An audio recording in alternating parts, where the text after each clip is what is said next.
Good evening, everybody. Uneducated Economist here. So, I want to thank Andrew. Andrew sent me an email the other day with a link to a PDF file to an essay that was written back in like the 17th century. It was called, it was really simply titled too. It was like an essay on economic theory written by Richard Cantillon. Anyway, he says go read page 148 to 150. I think you'll like it. And he was right. This is a really good section out of this essay because it talks about what happens to an economy if a continual injection of money has taken place, because essentially what it does is it deteriorates the economy and destroys itself. And you got to think, this is the 17th century, so it's not like they had a Federal Reserve and central banking systems or printing presses and stuff like that. They had gold, silver, and copper. So like entering new money into the system meant that you had to open up a mine.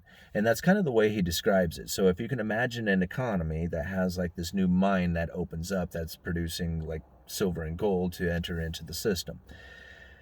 The people who are the mine owners, the smelters, the refiners, these are the people who are like the money makers. They're the ones who get to take advantage of the system first, or at least to take advantage of the money entering into the system first, is how I should say that. And they increase their consumption. They buy more food, they buy more clothing, they want better houses, and they start hiring what he refers to in the essay as artisans and workmen. And so I kind of thought about that for a minute. I'm thinking, well, yeah, you didn't have like TVs and cell phones back in the day. So if you were buying stuff, you were buying stuff that people made. And that's what artisans and workmen were doing. So you can imagine like all this new money coming into the system and then hiring, these guys who typically probably wouldn't have been hired, and they're increasing now consumptions because now that they're getting paid, they want to increase the amount of food and clothing and housing they have. All this new consumption is causing the prices to increase. Now the farmer and manufacturer is like, hey, if everybody's going, if there's a demand for our product, let's start making more, right? So they start making more of their product, and they get to take advantage of this new money coming into the system as well, and they increase their consumption, which is now putting even more price pressure on all the goods that are out there. Now this seems really good for everybody out there because this money is flowing through the system, but not everybody gets a hold of that new money. Some people are stuck on a fixed income. You have like property owners out there who have leased out their property, and they don't have like the increased in rent revenue as all the price increases are taking place. So they're stuck basically at the same fixed income. A lot of the same thing with wage earners, that they didn't get the increase in wages to compete with the fact that they have this cost of living going up out there. So what ends up happening is that a lot of migration starts taking place, because as their standard of living drops, they start seeking out a better standard of living someplace else.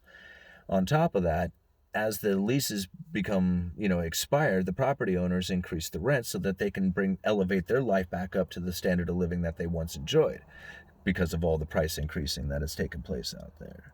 So not only do you have this migration of people away as people are starting to leave to deal with the fact that they can't afford to live in the economy anymore with all this new money coming in causing the prices to go up, now you got something else taking place where you have foreign trade coming in.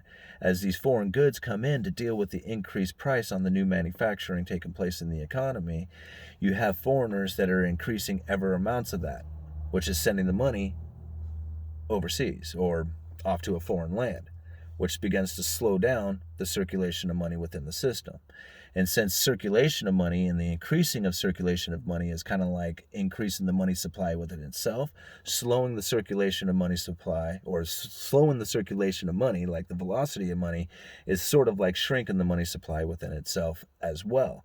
And so you start having this deterioration of the system as manufacturing slows down, consumption slows down, and everything else is, terrible for the economy takes place. The only people who are actually really getting any advantage out of this are the money makers themselves, like the mine owners and refiners and smelters and all those guys, because their money is still buying the goods that are coming from the foreigners, which is now going overseas. So now you end up becoming like dependent on foreign goods coming into the economy in order to supply it with the things that they need.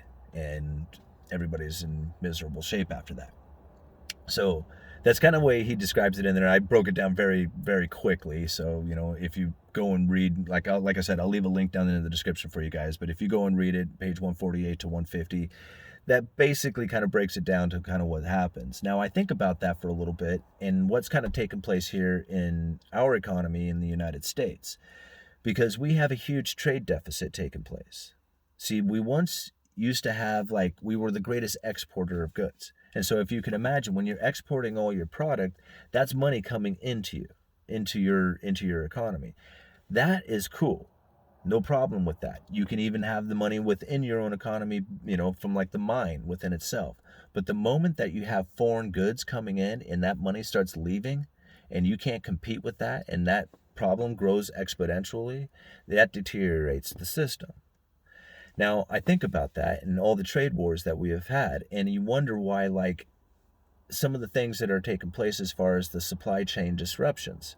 Is this part of trying to prevent this deterioration of the system from, taking place? As we were once like the greatest exporter, now becoming the greatest importer, and now our system is deteriorating as, this problem grows, even more, the trade deficit grows even more problematic. Now, I also thought about like the migration away, like the standard of living becoming more burdensome for the average person out there, which seems to be taking place. And now I think about like the money injections, like the stimulus, the ideas of UBI. Is this another way of preventing the deterioration of the system? Because we already know that once the, standard of living goes up and the migration takes place, that's going to start to destroy the economy. So that also makes me wonder about like all the UBI talk coming in. I think about this stuff a lot. I mean, you think, man, this guy wrote this stuff in the 17th century, long before like cell phones, internet, cryptocurrencies, central banking systems, but yet the economic theories still somewhat apply. And I find that very interesting.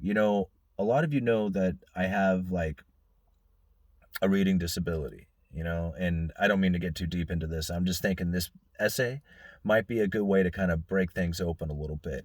It would be fun to maybe talk about this essay maybe once a week. We'll break down one chapter a week, kind of like do like almost like a book of the month club kind of thing. I don't know.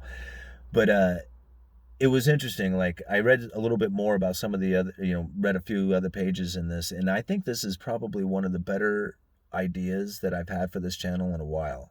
Because a lot of you ask me, like, what books have you read? And I've never read any books, guys. I read The Creature from Jekyll Island, that one book. That's it.